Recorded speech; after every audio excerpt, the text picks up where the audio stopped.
L'actualité de l'heure et les questions ayant trait à la tenue de la Convention nationale du parti, c'est l'essentiel de la rencontre des secrétaires nationaux des Ensemble pour la République, présidée cette semaine par le secrétaire général, honorable Dieudonné Bolenge Balea, au siège national du parti à Kinshasa. En rapport avec le premier point, Ensemble pour la République va activer toutes ces machines pour barrer la route à ce régime qui veut réviser ou changer la Constitution, a laissé entendre Maître Faustin Batongo, secrétaire national des Ensemble pour la République en charge des adhésions extraterritoriales. Par rapport à la question politique de l'air, nous avions tout suivi la déclaration du secrétaire général de l'UDPS, sensibilisant sa base, c'est-à-dire ses cellules ainsi que ses sections, au projet de la révision constitutionnelle. Nous, secrétariat général d'ensemble, nous avons examiné de fond en comble cet appel-là. On s'est dit finalement que c'est interdit de réviser la Constitution et c'est conformément à l'article 220 qui dit ceci.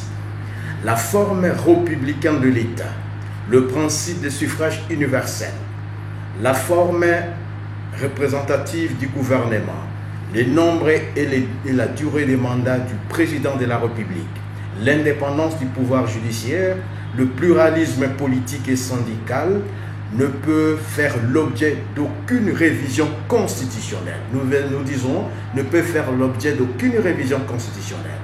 Alors, dans la République, le secrétaire général, au premier rang duquel nous avions examiné tous les paramètres. Comment faire pour commencer à mobiliser nos bases à tous les niveaux, au niveau des provinces, au niveau des sections, au niveau des cellules.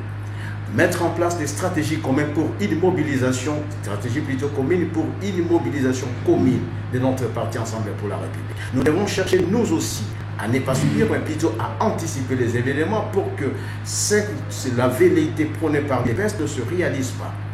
Et cette mobilisation ne doit pas nécessairement se limiter au niveau national. Nous avons des fédérations de partis à l'étranger.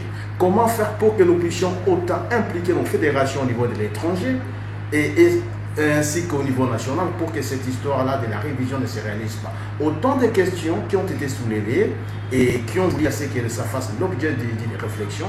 Et je crois que dans les jours qui viennent, nous allons coucher un papier, nous allons coucher un stratagème à partager avec tous les organes, toutes les structures et toutes les fédérations du parti.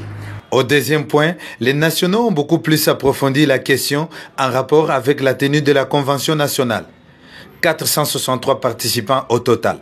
Mais le deuxième point a consisté à examiner le nombre des participants ou les personnes qui se doivent de participer à la Convention nationale.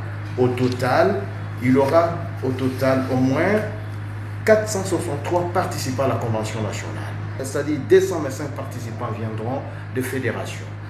Donc ce qui est énormissime pour le parti, c'est nous montrer l'importance des fédérations, nous montrer l'importance de ce qu'accorde le parti par rapport à sa base. Mais le divers, évidemment, nous avions parlé, nous, des questions de piste de Molonde, qui a fait couler eau et encre, mais de là aussi, nous avions pu mettre en place des stratégies pour que le président de notre parti ne soit pas traîné par cette justice qui est déjà malade.